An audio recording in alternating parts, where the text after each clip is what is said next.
Hey everyone, welcome back to Potopia. Today we're diving deep into one of the most talked about and controversial topics in the dog world right now. Teacup puppies, cutest or cruelest trend. The truth revealed.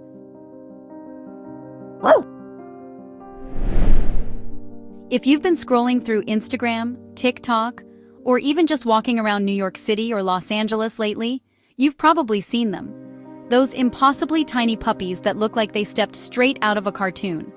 They fit in teacups, they weigh less than a can of Coke, their eyes are bigger than their heads, and every single video gets flooded with heart eyes emojis and comments screaming, "I need one right now."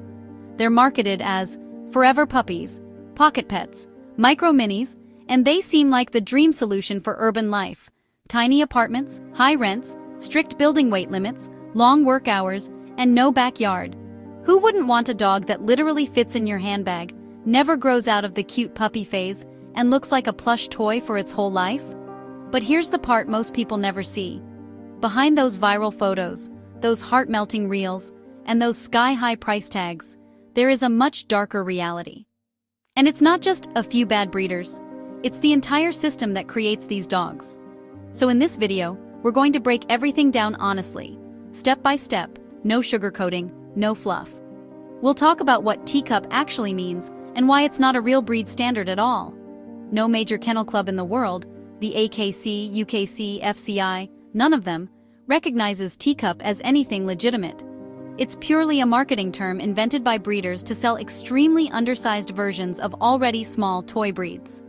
A standard toy breed like a regular Pomeranian or Chihuahua usually weighs 4 to 8 pounds as an adult. A teacup is deliberately bred to be under 4 pounds, often 2 pounds or less, and stands only 6 to 8 inches tall at the shoulder when fully grown. The most common teacup versions you see flooding social media and pet shops right now are teacup Pomeranians, the fluffy pom that looks like a baby fox, teacup Chihuahuas, tiny, big-eyed, often trembling, teacup Yorkshire Terriers with their silky hair and tiny faces, teacup Maltese, white fluff balls that never grow, teacup Poodles, sometimes called micro or mini toy, and teacup Shih Tzus with their short-nosed, big-eyed teddy bear look. Why are they so popular? Simple math. Urban apartments in big cities average under 600 square feet. Many buildings have 20-30-pound pet weight limits. Some condos or rentals ban dogs altogether or restrict size. Public transit allows small dogs in carriers. Rent is insane, space is tiny, and people work 50-60-hour weeks. A dog that can literally live in your handbag, doesn't need long walks, and fits under airline carry-on rules, sounds like the perfect urban pet. Add in the Instagram factor. Girls taking mirror selfies with a puppy in their palm, and the demand is through the roof. But here's where the cute fairy tale starts to fall apart.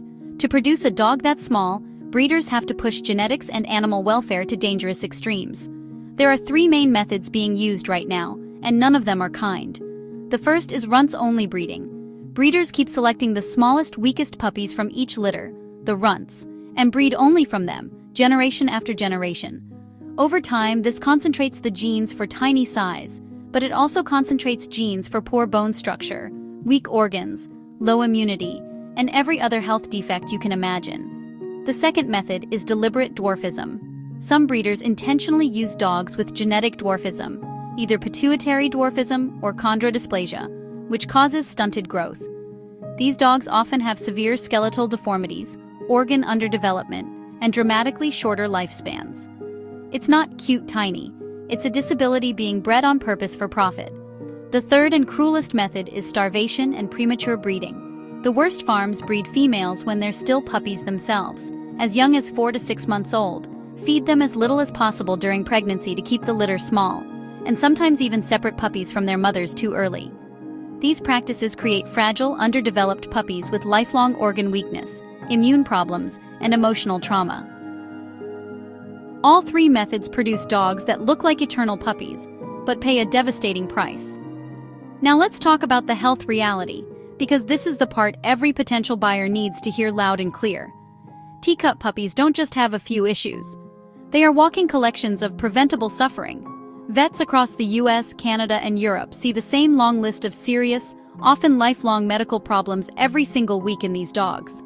Hydrocephalus, or water on the brain, happens because the skull is too small for the brain. Pressure builds, causing seizures, blindness, head pressing, circling, and often early death. Many teacup puppies need emergency surgery or are euthanized young. Patellar luxation means kneecaps constantly slip out of place. Most teacups need multiple corrective surgeries, each one costing $2,000 to $4,000 or more. Tracheal collapse happens when the windpipe is weak and flattens like a straw. Dogs cough constantly, struggle to breathe, and many need permanent stents.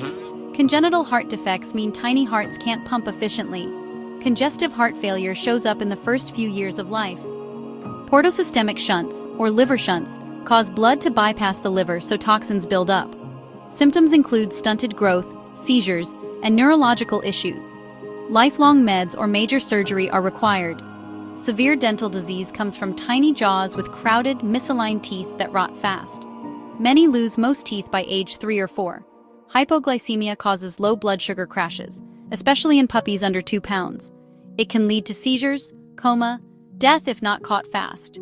Brittle bones mean legs snap from jumping off a sofa or being stepped on accidentally, and the lifespan is extremely short. A normal Pomeranian or Chihuahua might live 12 to 16 years. Many teacups only reach 4 to 8 years. Some don't make it past 2 or 3. These aren't rare bad luck cases. These are the direct, predictable consequences of breeding for extreme smallness. Veterinarians across the U.S. have been raising alarms for years. In 2024 and 2025, several major veterinary associations and animal welfare groups issued public statements calling teacup breeding ethically unacceptable because it deliberately creates animals destined for chronic pain and suffering. So why do breeders keep producing them? Simple. Money. A normal toy breed puppy sells for $1,000 to $2,500. A certified teacup or micro can easily go for $3,000 to $10,000, sometimes over $15,000 for rare colors or champion bloodlines. The smaller and cuter, the higher the price. It's pure supply and demand economics, and unfortunately, buyers are still lining up to pay premium prices without fully understanding the lifelong medical bills, emotional heartbreak, and shortened lifespan that often come with it. But the story doesn't end with the sale.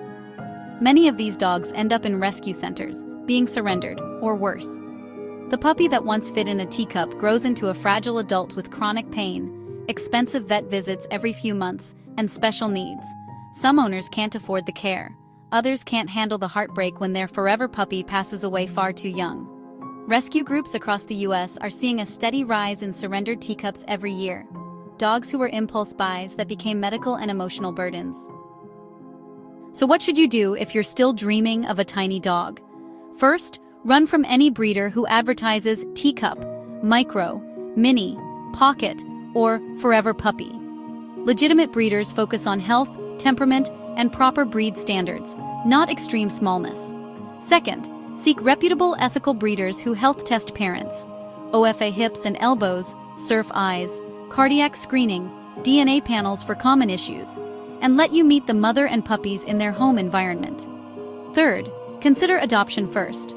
Many small dogs, including former teacups who survived the odds, are available through rescues like ASPCA, Humane Society, or local shelters. You'll save a life, get a vetted dog, and often avoid the worst health lottery. Fourth, be brutally honest about your lifestyle. Even a healthy small dog needs proper training, socialization, mental stimulation, daily exercise, yes, even tiny ones, and regular vet care. If you're buying one just for photos, to fit in a handbag, or because it's trendy, please think again. Fifth, spread the word, share videos like this one. The more people know the full truth, beyond the cute filters, the less demand there will be for unethical breeding practices. Look, I'm not here to shame anyone who already has a teacup puppy and is doing their absolute best to give them a good life. If you love your tiny dog, take them to the vet regularly, manage their health issues, and give them the best life possible. That's what matters most. But if you're thinking about getting one right now, please do it with your eyes wide open. Cuteness is temporary. A lifetime of love, responsibility, vet bills, and heartbreak is forever. So after hearing all of this, where do you stand? Are teacup puppies still irresistible to you, or has the truth made you think twice or even angry? Drop your honest thoughts in the comments below. I read every single one, and I love hearing from you. Have you had personal experience with a teacup dog? Good, bad, or heartbreaking? Share your story. No judgment here. If this video opened your eyes or made you feel something, hit that like button. It really helps spread the message further. Subscribe if you want more real talk pet content, breed deep dives, and honest conversations about what's best for our animals. Turn on notifications so you never miss an upload. Thanks for watching all the way to the end. Give your pup, whatever size, an extra cuddle from me today, and I'll see you in the next one. Take care, stay compassionate, and love your dogs responsibly. Bye for now.